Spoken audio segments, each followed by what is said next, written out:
I'm Sara Erenthal, and I'm a multimedia artist based in Brooklyn, New York.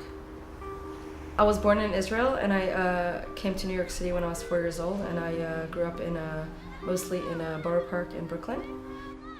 My family belonged to the sect called Neturei Karta.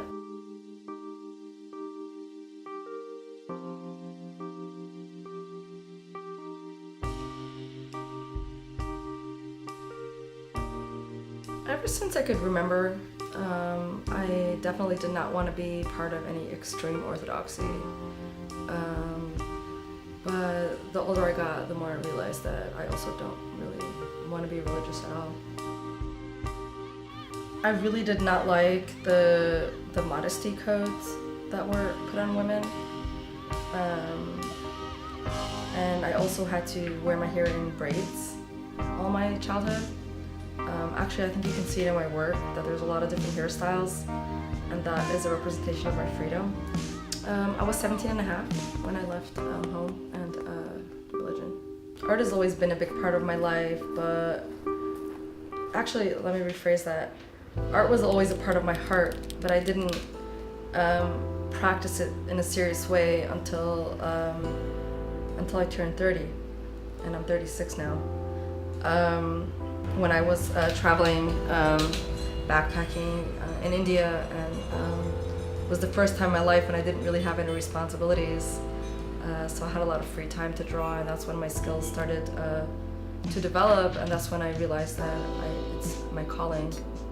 Part of what I create is about my past, and other things I create is about my present, but who I am today is because of where I come from, so it's all connected.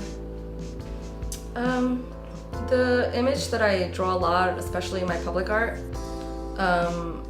is what I call a subconscious self-portrait.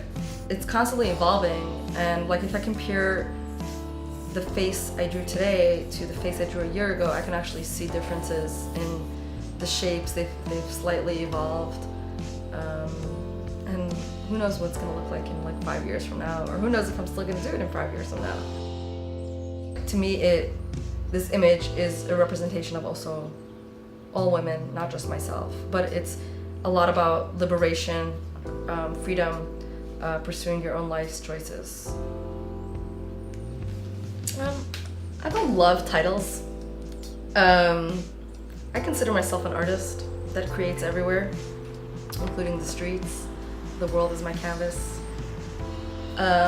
Another thing that I love about street art, about public art, is that it brings people together. And something I noticed along the way is that, yes, a lot of the things I drew on that were possible to take home got taken. Then I realized, wait a second, I'm actually like saving trash. Things that nobody wanted before is suddenly now wanted. So that inspired me to do it even more. Even though I know that I'm giving away my art for free while I do it, it makes me really happy. I also give people an opportunity to own my art, an original piece of art, without having to spend the money. So I kind of like to make it accessible to everyone. One of the reasons I became so maybe obsessed with creating art is because it started helping me heal. I spent like, a whole year traveling and drawing every day, and I realized I was letting go of things through drawing, through creating. And so that actually became a really important thing to me, to be able to have that outlet, to heal, to release, to express, considering also that I come from an environment that's really not about self-expression. So yes, art is now a huge part of the reason I function.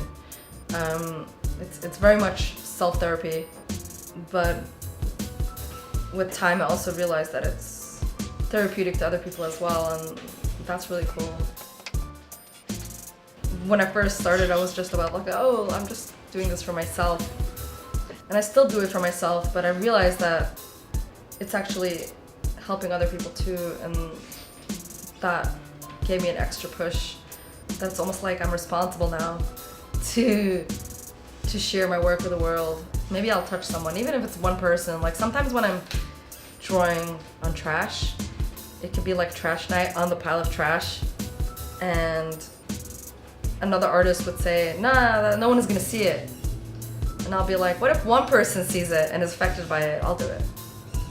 Do you have any advice for people who, for whatever reason, feel sort of like trapped in their upbringing or a certain kind of community that they don't feel like they belong in? My advice is to follow your heart, but it's not easy, but it's worth fighting for.